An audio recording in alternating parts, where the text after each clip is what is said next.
Thank you all for joining us today for our December clinical webinar. My name is Dr. Katie Liveoak, and I will be presenting on ketamine and its considerations and role in clinical practice.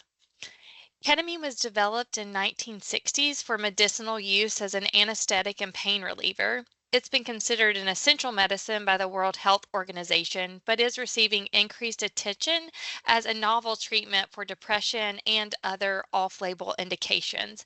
However, ketamine's dissociative effects make it attractive as a recreational drug, and we'll discuss more about that in just a moment. The objectives for today will be to define the pharmacology of ketamine and ketamine analogs, list the indications for the use of ketamine, examine ketamine's place in therapy, and interpret ketamine in sample reports. There are currently only two FDA approvals for ketamine. The first is a racemic mixture of ketamine. Racemic is just basically meaning that there are two isomers or essentially mirror images, those being an S ketamine and an R ketamine. This is an IV formulation and is indicated for general anesthesia. The second is one of those isomers, so it's the S-ketamine. This is a nasal product. Its brand name is Spravato. It's indicated for treatment-resistant depression in adults who have major depressive disorder with suicidality. It does hold a black box warning and a REMS program for sedation and dissociation. The REMS program is to ensure monitoring for vital signs, sedation, and dissociation, and that has to occur for 2 hours after the nasal spray has been administered. The dosing for S-ketamine ranges anywhere from 56 to 80 milligrams twice a week, and then an individual would be transitioned to that same dose once weekly for maintenance. And you'll see here that the nasal device delivers 28 milligrams in 2 sprays. So an individual who needs treatment will need 2 to 3 devices to give the treatment dose. Ketamine is a non-competitive N-methyl D-aspartate, so NMDA receptor antagonist, so that means it's blocking, and its mechanism of action is thought to increase numerous neurotransmitters, some of which include dopamine, serotonin, and norepinephrine. It is a derivative of PCP, so we know ketamine has a structure that's related to PCP, but its effects are going to be milder. It's proved to be safe and effective in anesthesia and pain relief, which that has been documented in both humans and animals. It's a Schedule III controlled substance with a long history of abuse dating back to the 1970s, and it does remain popular in the illicit drug space today. Off-label indications include agitation, analgesia, depression. I will note here that the depression treatment is only considered off-label if you're using something other than the nasal spray, which we discussed is an FDA approval. Sedation, it gets used for procedures that need rapid intubation. It is also used in some refractory seizure disorders. Other things that were listed in literature included bipolar disorder and social anxiety disorder. The dosage forms involve intramuscular, IV, PO, which is oral, rectal, intranasal, and then other compounded products. There's been an increase in compounding pharmacies that are creating sublingual tablets, oral disintegrating tablets, topical ointments, gels, and creams. These compounded ketamine formulations have been used recently to treat pain and psychiatric disorders. This triggered an FDA warning in October of 2023, and it was primarily around the use for the treatment in psychiatric disorders. This is because there is potential for harm in these individuals with the risk of ketamine and it being used in an unmonitored scenario.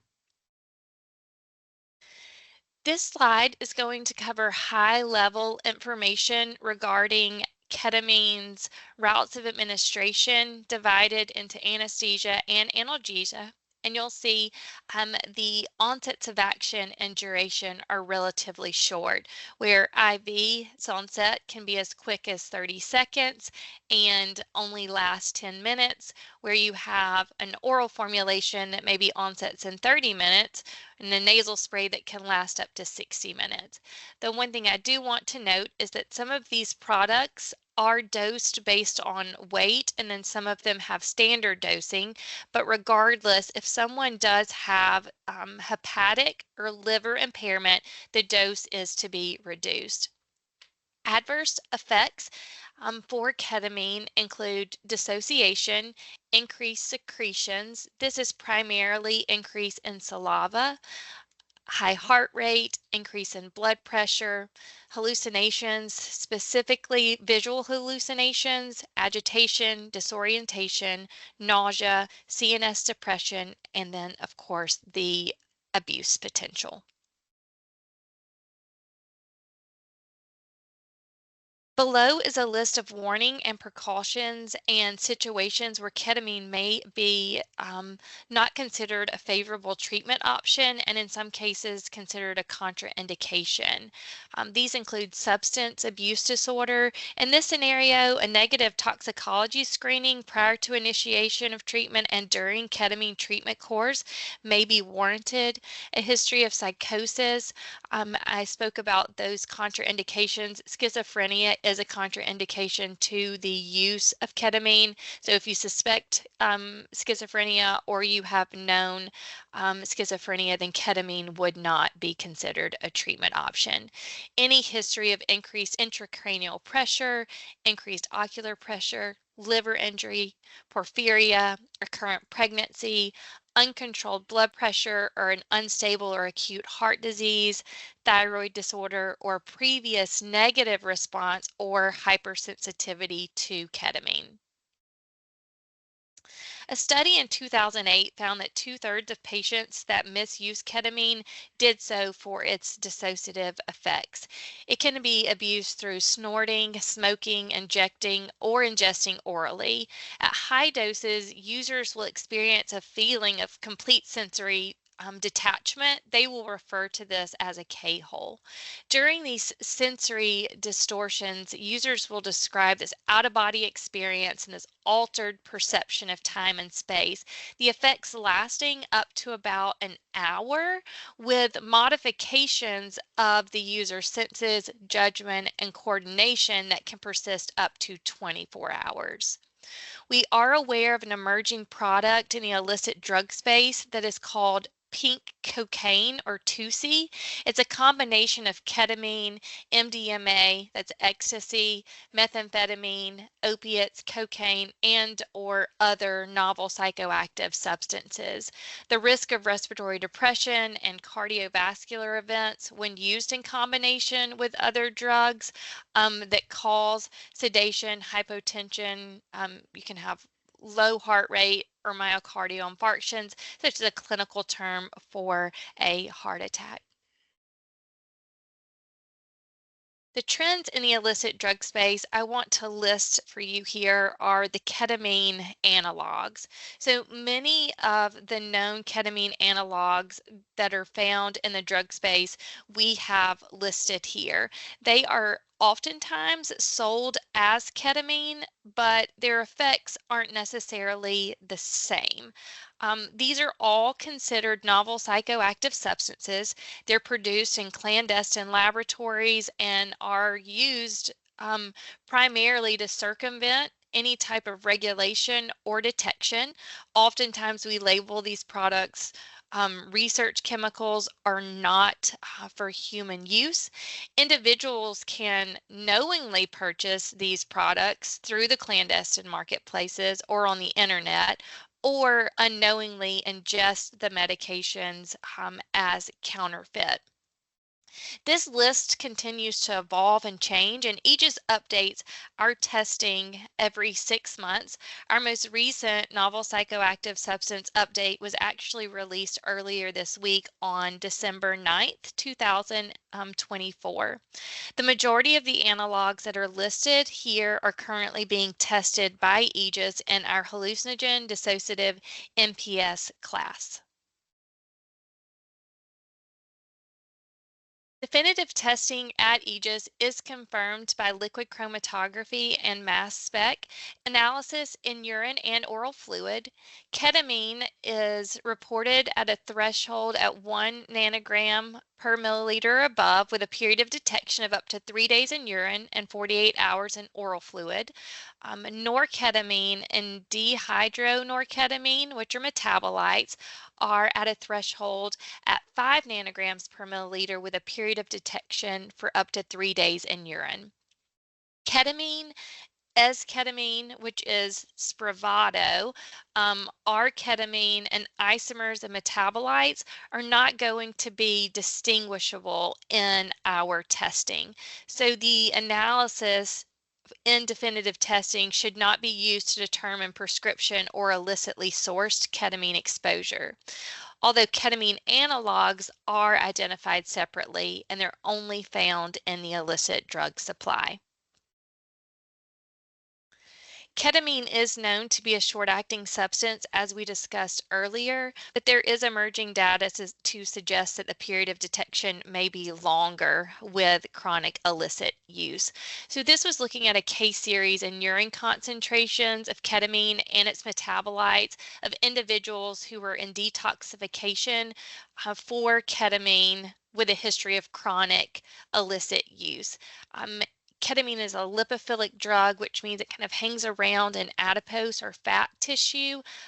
We know with high doses, there is some evidence of liver enzymes that can cause variations in the way that it is excreted.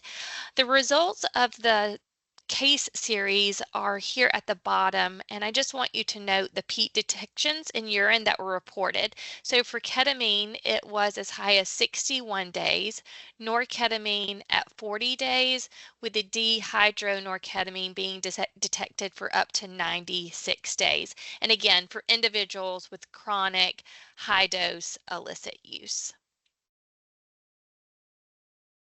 Looking at a couple of samples, the first sample here is ketamine. This was a sample pulled from a pain management client.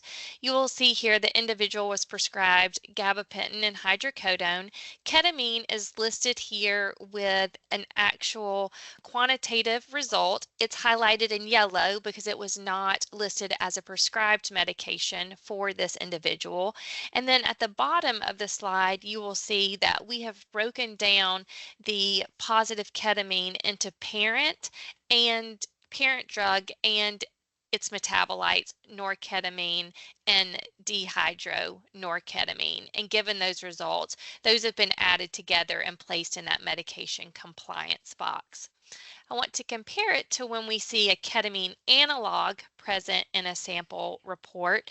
So here you'll see it's going to be listed under that umbrella NPS term, hallucinogens and dissociatives, and it's going to have a qualitative report. So we're just going to list it as a positive in the sample. And then at the bottom of the slide here, you'll see the specific ketamine analogs that were detected in this sample. We know that these analogs are structurally going to be similar to ketamine.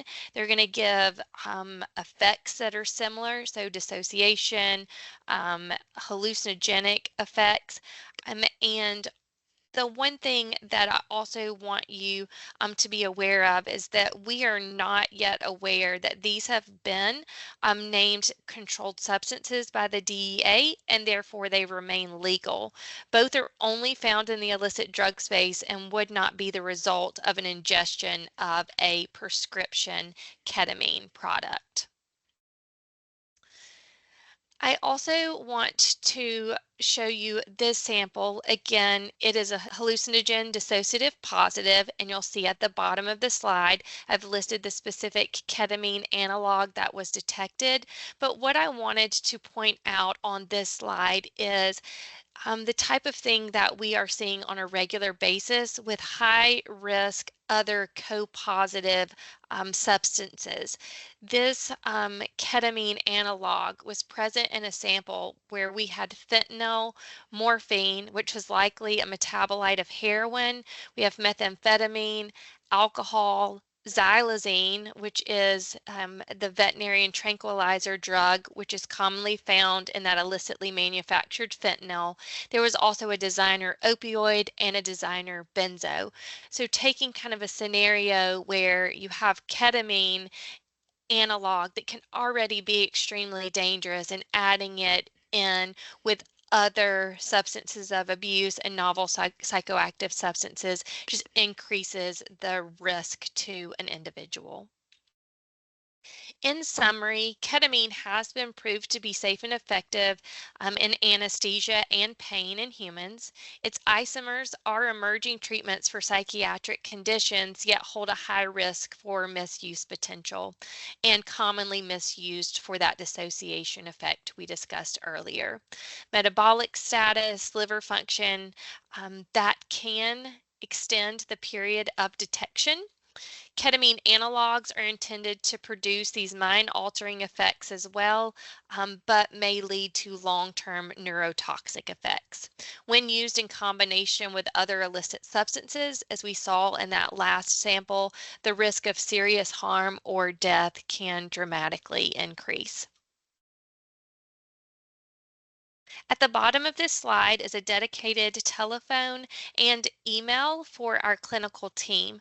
We would be happy to answer any questions related to ketamine or other questions that you have related to our testing. It was a pleasure to speak with you today, and I want to say thank you so much for attending.